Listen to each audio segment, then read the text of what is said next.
Telangana cabinet నిర్వహణకు CEC green signal ఇచ్చింది. అత్యవసర విషయాలపైనే చర్చించాలని సూచనలు చేసింది. కేబినెట్ సమావేశం నిర్వహణకు సీఈసీ కొన్ని షరతులు పెట్టింది. ఎన్నికల విధుల్లో ఉన్నవారు భేటీకి వెళ్లకూడదని సూచించింది. అలాగే ఎన్నికల ప్రక్రియ పూర్తయ్యే వరకు హైదరాబాద్ ఉమ్మడి రాజధాని, రైతు రుణమాఫీ లాంటి అంశాలను వాయిదా వేసుకోవాలని సీఈసీ తెలిపింది.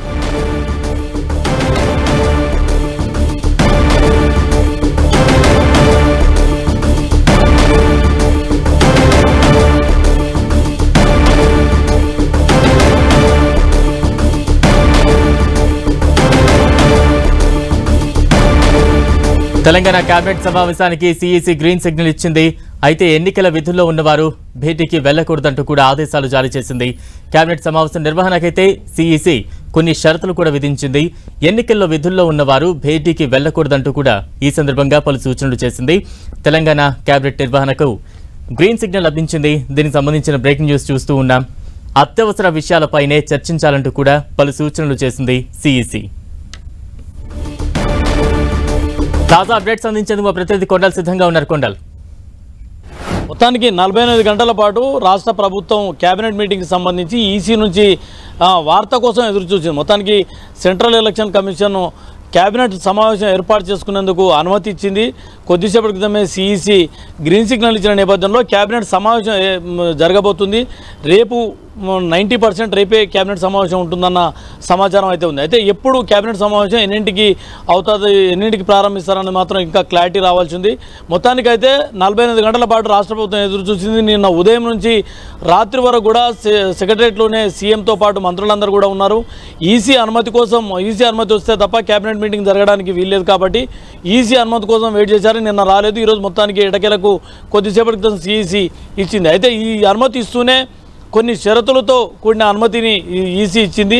కేబినెట్ సమావేశం నిర్వహించుకోండి, కానీ దాంట్లో రైతు రుణమాఫీకి సంబంధించి కార్పొరేషన్ ఏర్పాటు చేయాలని ప్రభుత్వం భావిస్తున్న నేపథ్యంలో 15 ఆగస్టు లోపే ఈ రుణమాఫీ చేయాలని ప్రభుత్వం భావిస్తుంది. దీనిలో భాగంగానే ఎజెండాలో ఈ రైతు రుణమాఫీకి సంబంధించిన కార్పొరేషన్ సంబంధించి ఎజెండాలో రాష్ట్ర ప్రభుత్వం పెట్టింది. అయితే దానిపైన ఎట్టి పరిస్థితుల్లో ఈ కేబినెట్ సమావేశంలో చర్చించకూడదు, నిర్ణయం తీసుకోకూడదు అన్నది ఒక షరతు పెట్టింది. రెండోది, జూన్ 2తో రాష్ట్ర ఆవిర్భావం చెంది 10 ఏళ్లు గడిచిపోతున్నాయి కాబట్టి ఉమ్మడి రాజధానికి సంబంధించిన అంశం ఇక తెలంగాణకు మాత్రమే హైదరాబాద్ పరిమితం కాబోతున్న నేపథ్యంలో దానిపై చర్చించి ఏపీ తెలంగాణల మధ్య ఉన్న పెండింగ్ సమస్యలపైన చర్చించి ఒక నిర్ణయం, ఒక అధికారులతో కమిటీ వేయాలని ప్రభుత్వం భావించింది.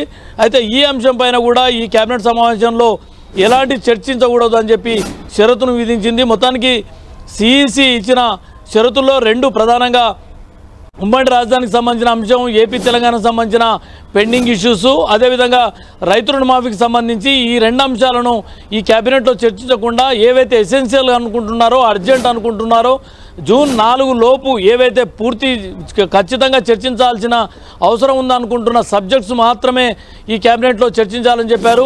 దీంతో చాలా వరకు మేజర్గా ఏదైతే ఎసెన్షియల్ ఇష్యూస్ ఉన్నావో అవన్నీ కూడా చర్చించే అవకాశం ఉంది. ముఖ్యంగా ఏదైతే ధాన్యం కొనుగోలుకు సంబంధించి అకాల వర్షాలతో ధాన్యం కొనుగోలు నిలిచిపోయాయి, తడిచిపోయాయి కాబట్టి వాటికి సంబంధించి చర్చించి ఒక నిర్ణయం, అధికారులకు స్పష్టమైన ఆదేశాలు జారీ చేసే అవకాశం ఉంటుంది.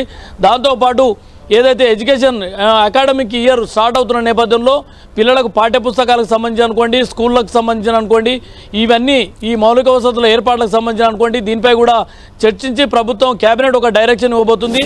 ముఖ్యంగా కాళేశ్వరం సంబంధించిన కాళేశ్వరం ప్రాజెక్టుకు సంబంధించిన అంశం కూడా ఇప్పటికే national dam safety authority report ఇచ్చింది. నిన్న దీనిపైన సీఎం రివ్యూ కూడా చేశారు. అయితే ఈ రిపోర్టు పైన కూడా చర్చించే అవకాశం ఉంటుంది. ఎందుకంటే వానాకాలం తరుముకొస్తున్న నేపథ్యంలో అక్కడ ఏవైతే మినిమం రిపేర్స్ ఏమైనా చేయాల్సి ఉన్న రిపేర్స్ చేయాలని చెప్పి ప్రభుత్వం ఒక నిర్ణయానికి వచ్చిన నేపథ్యంలో దీనిపైన కూడా ఈ మధ్యంతర రిపోర్టును కేబినెట్లో చర్చించి దానిపైన ఒక నిర్ణయం తీసుకునే అవకాశం ఉంది. మొత్తానికైతే ఒక హడీల్, కాళేశ్వరం సంబంధించిన హడీల్ అయితే తొలగిపోయిందని చెప్పుకోవచ్చు. దాంతోపాటు ఎసెన్షియల్ సర్వీసెస్ సంబంధించి చర్చించుకునేందుకు సీఈసీ వెసులుబాటు ఇచ్చింది. కేవలం 2 రైతు రుణమాఫీ, ఉమ్మడి రాజధానికి సంబంధించి మిగతా ఎసెన్షియల్ సర్వీస్ అన్నింటిపైన కూడా చర్చించుకోవచ్చు అని చెప్పించి ఈ షరతులతో కూడిన కేబినెట్కు ఆదేశం ఇచ్చింది సీఈసీ.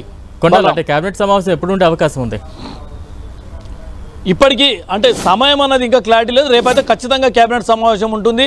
రేపు ఉదయం 12 గంటలకు ఉంటే ఉండొచ్చు అన్న ఒక సమాచారం ఉంది. లేదనుకుంటే సాయంత్రం 4 గంటలకు 12 గంటలకు కానీ 4 గంటలకు కానీ కేబినెట్ సమావేశం ఉండే అవకాశం ఉంది. దీన్ని ఇంకా అధికారికంగా సీఎంఓ నుంచి మనకు రావాల్సిన అవసరం దానిపైన ఇంకా స్పష్టత లేదు. ఎందుకంటే కొద్దిసేపటి క్రితమే సిఈసికి సంబంధించిన ఆదేశాలు వచ్చిన నేపథ్యంలో కేబినెట్ సమావేశం రేపు ఎన్నింటికి నిర్వహిస్తారనేది మాత్రం క్లారిటీ లేదు. ఖచ్చితంగా రేపైతే కేబినెట్ సమావేశం అయితే డెఫినెట్గా ఉంటుంది. Balram. Right, thank you Kundal.